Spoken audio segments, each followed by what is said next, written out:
Assalomu alaykum, hurmatli kuzatuvchilar. Bugun biz ko'rib turganingizdek Pichig'oy qishlog'iga mehmonga keldik. Biz mehmon bo'ladigan xonadon Xolbekov Yaxshiboy Xudoyorovich, ya'ni Yaxshiboy otani xonadonlariga tashrif buyurish arafasida turibmiz. Azizlar, bugungi suhbatimiz Xudo xohlasa mana shu Pichig'oy qishlog'ini ajoyib ustozi, mana shu Yangiobod tumanida juda ko'plab yaxshi ishlar amalga oshirgan insonni xonadonlarida sizlar bilan suhbatga guvoh bo'lamiz degan umidda biz. Qani bo'lmasa boshladik. Oskadagi kartadan Isroilda ko'rsatadi desam, bir o'quvchi chaqqan qo'lini ko'tarib, "Ma'lum, Isroil orqada o'tiribdi"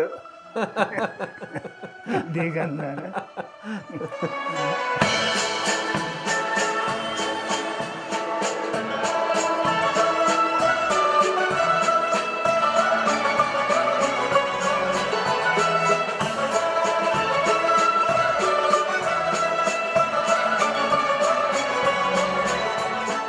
Pichig'oy qishlog'i tarixiga to'xtaladigan bo'lsak, o'tmishda Yakkatut nomi bilan yuritilgan, keyinchalik qishloq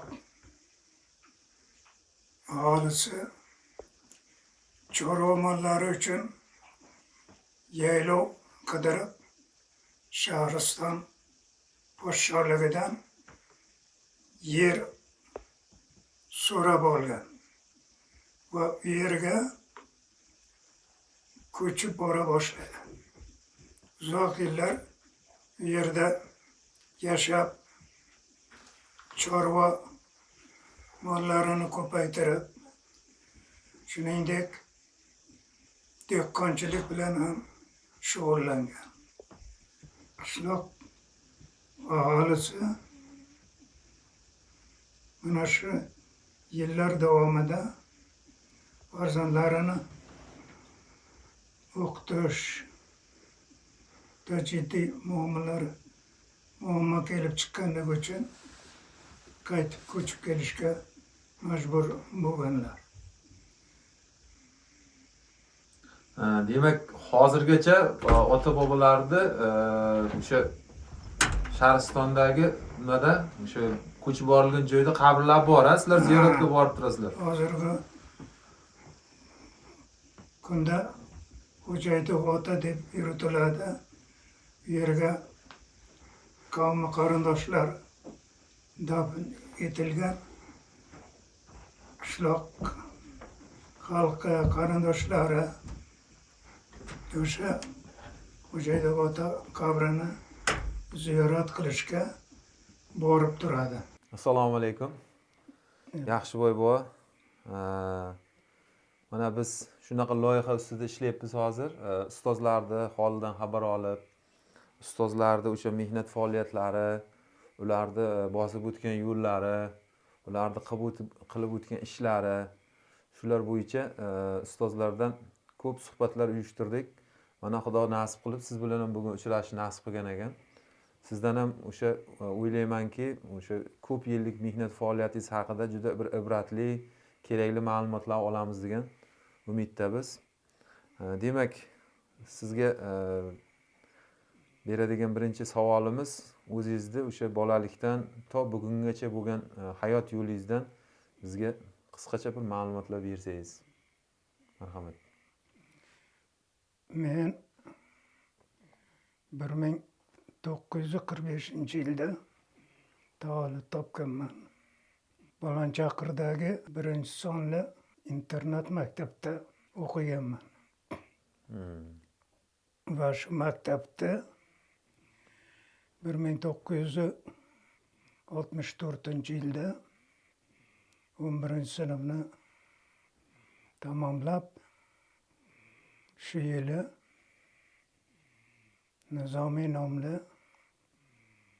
Toshkent davlat instituti, hozirgi universitetda tarix geografiya fakultetida o'qishga kirdim. Endi o'sha o'qib yurgan yillarimizda 1968-yilda ittifoq ekskursiyasiga borganmiz. Sverdlovsk orqali temir yo'lda Arxangelskga, Oq dengizda, teploxodda Barens dengizini o'tib Murmansk portiga bordik. Endi Murmansk portida ikkita ajoyib hodisani o'z ko'zim bilan ko'rdim. Birinchisi qutb kuni. Yerda 6 oy qutb kuni bo'ladi. Xuddi kechasi ham kunduz kuni deydi. Ikkinchi hodisa hali suvni ko'tarilishi va qaytishi. 6 soat ko'tarilsa, 6 soat qaytadi. Qirg'oqda, qoya toshlarda suv yopib tursa, 6 soatdan keyin chekinadi. Boyagi qirg'oq, qoya toshlar ko'rinadi. Buni endi o'z ko'zingiz bilan kuzatsangiz ancha maroqli bo'ladi. Murmanskdan Leningrad shahriga keldik. Hozirgi Sankt-Peterburg. Bu shaharda tarixiy joylarini o'rgandik. Masalan, Ermitaj, uning eksponatlari bilan tanishdik. Shuningdek, Aurora kemasiga chiqdik va Leningraddagi eng asosiy joy Petrodvorsda aylandik. Uning tarixiy obidalarini ko'rdik. Bu yerdan chiqib Moskvaga keldik. Moskvada mavzoleyda, shuningdek o'sha vaqtda xalq xo'jalik yutuqlar ko'rgazmasi bo'lar edi. O'sha ko'rgazmani tomosha qildikda, Moskvadan keyin Toshkentga qaytib keldik. Endi biz hayotda juda ko'p manbalarga ega bo'ldik. Bu olgan manbalarimiz bizni keyingi pedagog faoliyatlarimizda juda asqotdi. 64-yilda institutni tugatib,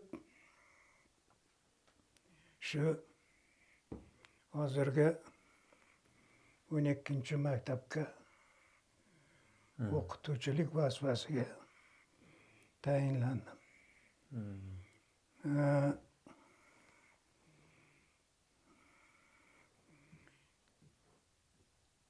Bu yerda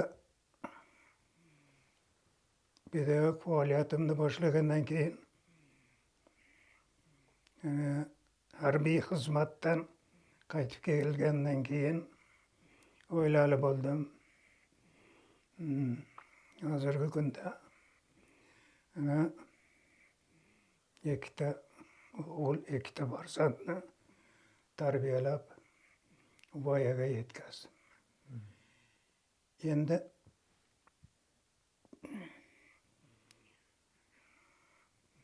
1987-yil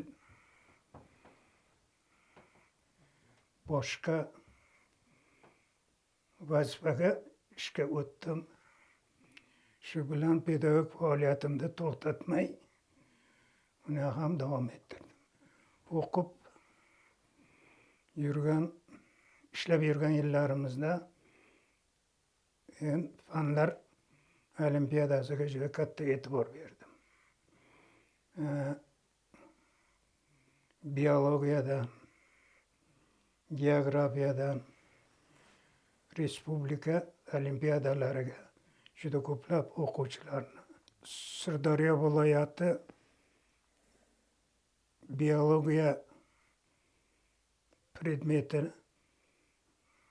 bo'yicha respublika olimpiadasiga ko'p yillar rahbar bo'lib borib keldim. Jumladan Buxoroga, Shahrisabzga va boshqa shaharlarga. Geografiya predmetidan boshqa, masalan, shaharlarda o'tkaziladi. Unga shu o'quvchim qatnashib, faxrli o'rinlarni olib keldi. Endi bu o'quvchilar keyingi vaqtda shu sohani qiziqqanligi, erishgan muvaffaqiyatlari tufayli bular o'qituvchi bo'lib kasbni tanladilar. Hozirgi kunda pedagog faoliyatlarini davom ettirmoqdalar. Endi biologiya sohasiga e'tibor kuchli bo'lganligi uchun juda ko'p shogirdlarimiz tibbiyot sohasini, meditsina sohasini tanladi. Jumladan Jo'rayev Mirjalol meditsina fanlari doktori, professor, onkolog. Chakandan Jo'rayev Furqat, Romanqulov Sultonqul, G'aybullayev Vaydulla Ubaydulla deyveradilar. Va boshqa ko'plarini sanab o'tish mumkin. Endi shogirdlar ichida yana alohida ko'rsatib o'tish mumkin.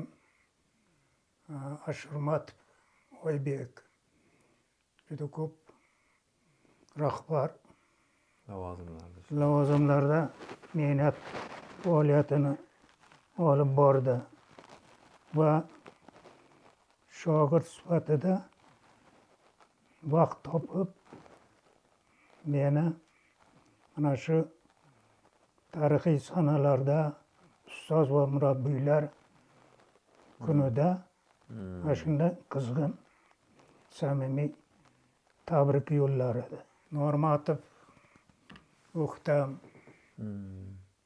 shu sohani egallab ko'p yillar maktab direktori lavozimida ishladi. Hozirgi kunda nafaqada. Endi muallimlikni behuda tanlanmagan. Muallimlik agar hayot doston bo'lsa, bog'bon muallim. Agar hayot karvon bo'lsa, sorbon muallim. Mana shu muallimlikni tanlab bu sharafli kasbni ko'p yillar ulug'lab keldik, mehnat qildik. Mehnatimizga yarasha mana shunday obro' e'tiborga erishdik. Va 1999-yilda tuman Jizzax viloyatiga ajrab chiqqandan keyin xalq ta'lim bo'lim mudiri lavozimida ishladim. Bu ishlagan davrimda Oybek Ashurmatov bilan birgalikda u kishi tuman hokimi edi.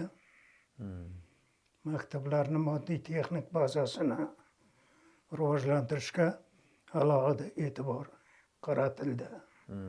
Jumladan Mo'g'uldagi maktab, bu maktabni yangi binosi qurildi. Qo'riqdagi 17-maktab, unga qo'shimcha sinf xonalari qurib berildi. Shuningdek, sport sohasida katta ishlar amalga oshirildi. Birinchi maktab, 3-maktab, Shturgandagi 9-maktablarda sport bazalariga sport jihozlari olib berildi va boshqa maktablarga namuna sifatida ko'rsatildi. Pensiya yoshiga yetganimdan keyin pensiyaga chiqdim. Hozirgi kunda o'sha pensiyalik gashtini surayapman. Bugungi mana Elyor aka Muxtorovning faoliyatlarini ham kuzatib turasizmi? Bugun tumanimizda juda yaxshi natijalarga erishyapti. Mana hozir viloyatda oliy ta'limga kirish bo'yicha birinchi o'rinda ketyapmiz. Elyor akani xizmatlari katta bunda. Bunga ham e'tiboringiz qanday? Bunga fikringiz qanday? Tumanda navaqat xalq ta'limi maktablarni ham faoliyatlarini qiziqib kuzataman. Bu maktablarda erishgan yutuqlarini, shu kerakli ma'lumotlarni olib, tahlil qilib, ularga kerakli maslahatlar berib boraman. Bu tuman xalq ta'lim bo'limini rahbari Elyor Muxtorov ham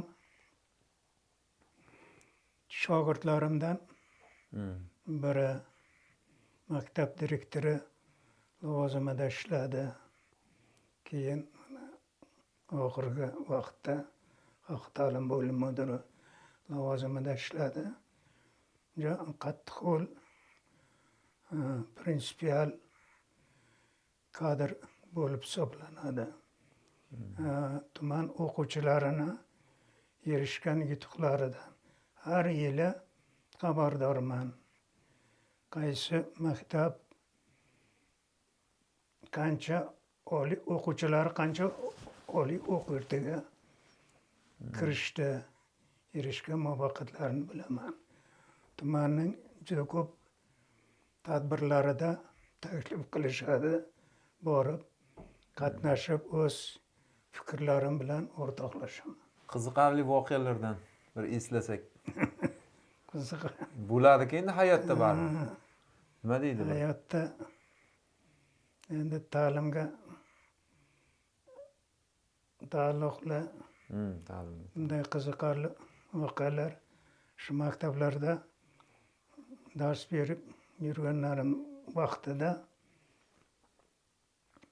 geografiyadan, biologiyadan dars o'tganman. O'quvchilarga darsda o'tgan vaqtimda doskada dunyo kartasi turar edi. Shu davlatlarga xarakteristika berib, darsda mustahkamlash qismida qani bolalardan kim aytadi? Doskadagi kartadan Isroilda ko'rsatadi desam, bir o'quvchi chaqqon qo'lini ko'tarib, "Ma'lum, Isroil orqada o'tiribdi" deganlari qiziqarli. Ha. Keyin ba'zan o'quvchilar, shoddat o'quvchilar ham bo'ladi. Hmm. O'simliklarni gullashda changlantirish hodisasi bor. Shu o'simlik gulini tuzilishini tushuntirib, keyin bu o'simlikka urug'chini changi tushadi deb chang haqida tushuncha ketgan ekan. Bir o'quvchidan so'radim. Chang nima u desam, ma'lum, mashinani qattiq haydasangiz changib ketadi. Shu changda deb javob berganlari esda qolarli. Mana sizni ko'p yil rahbar sifatida bilamizda. Bizga ham misol uchun barib kelganimizcha sizni haqingizda surishtirdik. Sizni o'ta tartib, intizomli, o'sha qat'iyatli rahbar sifatida bildikda, eshitdik, shunaqangi rahbar deb eshitdikki, bugungi mana shu Yangiobod tumanidagi bir paytlar endi Xovos tumani ham bo'lgan. Shundagi juda ko'plab o'quvchilarni muvaffaqiyatga erishishida sizni hissangiz katta deb o'ylaymiz. Sababi o'sha ustozlarga, rahbarlarga to'g'ri yo'l ko'rsatib, ularga to'g'ri talab qo'yib, ayniqsa sizni o'sha halolligingiz, to'g'riligingiz, mana shu narsalar haqida biz eshitib, siz bilan suhbatlashishimiz keldi-da. Ya'ni o'sha ustozlarga nisbatan, rahbarlarga nisbatan to'g'ri talab qo'yganligingiz, o'sha nima deymiz, mana aytyapsiz-ku, olimpiadalarda qatnashishiga demak ijobiy, sog'lom raqobat muhitini yaratib bergansiz-da bir paytlar. Shuning uchun ham bugungi kunda siz sanab o'tgandan tashqari hali sanamagan bir chetda qaysidir qishloqda sizni talabingizni orqasidan o'sha yetishib chiqqan qanchadan qancha kadrlar bor. Ular sizni taniydi. Endi siz ular tanib aynan ismi, familiyasini aytmasangiz ham, ular sizni biladiki, shu insonni rahbarligi davrida biz mana shu joylarga borganmiz, mana shu yutuqlarga erishganmiz deydi. Shuning uchun aytmoqchimizki, mana paxta davrlari bo'lgan, o'sha payti juda mashaqqatli bo'lgan paxta davrlari, oson bo'lmagan ustozlarga, sizga ham oson bo'lmagan rahbar sifatida bir talabni qo'yish uchun ham bunga juda katta kuch kerak bo'lgan. Shular haqida mana paxta vaqtlariga ham bir qaytsak, qanday bo'lardi? Do'stlik tumaniga borar edik. U yerda paxtani juda serhosil ekanligini ko'rib hayron qolardim. Paxta yig'im terimida o'quvchilarimiz faol qatnashar edi va ko'rsatkich bo'yicha oldingi o'rinlarda turar edi. Shu Do'stlik tumanida o'sha ko'rsatkich, 10 kunlik ko'rsatkich bo'yicha biz birinchi o'rinni olib, do'stlikka yig'im terimida qatnashib, juda ko'p yutuqlarga erishganmiz. Maktab o'qituvchilariga yengil mashina berdi. Ko'p o'qituvchilarimiz ana shu yengil mashinani olishga muyassar bo'ldi. Bu ularni mehnat faoliyatiga berilgan rag'bat bo'lib hisoblanadi. Endi to'g'ri, ishda samara bo'lish uchun, ishda mehnat faoliyatda ko'rsatkich bo'lish uchun kim bo'lishda endi qat'iy nazar hamma vaqt to'g'ri so'zlash kerak. Voqealarga to'g'ri yondashish kerak. Hamda qattiqqo'l, prinsipial bo'lish kerak. Rahbarda qattiqqo'llik, prinsipiallik bo'lmasa, uni faoliyati taptalib ketiladi. Shuning uchun bunga alohida e'tibor berib kelganman. Endi buni juda ko'p menga aytishgan ishlagan davrlarimda ben buni oldindan sezardim. Ana shunday voqealardan bittasi mana bizda xalq ta'limini bo'limini mehnat faoliyatini 2 yilda bir marta tekshirib muhokama qilar edi. Viloyatda muhokamaga qilgan vaqtda viloyat moliya bo'limini boshlig'i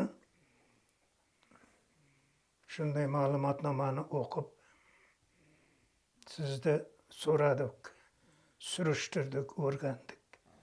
Siz qattiqqo'l, prinsipal inson ekansiz. Sizga ruxsat, siz ketaverishingiz mumkin degan fikrda eshitganman. Bu endi men uchun bu bir rag'bat bo'lib hisoblanadi. O'zbekiston xalq ta'limi a'lochisi ko'krak nishoni bu shu olimpiadada erishgan yutuqlarimga berilgan Baho. rag'bat baho bo'lib hisoblanadi. Shogirdlarni qanday tanlab olardingiz? Shogirdlarda endi sinfda 25 ta o'quvchi bo'lsa, shu darsga kirib kuzatganingizda shu o'quvchilarda iqtidori borini sezasiz. Shu o'quvchilar bilan suhbatlashib, uni shu fanga qiziqishini hosil qilishga erishasiz. Keyin shu o'quvchi bilan mustaqil ishlarni yo'lga qo'yardik. Unga to'garaklarda qatnashar edi, qo'shimcha adabiyotlar berar edik. Bo'sh vaqtimizni topib, ularga shu fanni sir asrorlarini o'rgatardik. Va natijada shu o'quvchilar o'sha yutuqqa, muvaffaqiyatga erishardi. Ustozlaringizni ham bir eslab o'tsak. Ular endi o'tib ketishgan menimcha ko'pchiligi. Lekin ularning ham ruhlari shod bo'lsin, ustozlarning ham bir Ustozlarda Balandchaqirda Mamad Muso Mamadazimov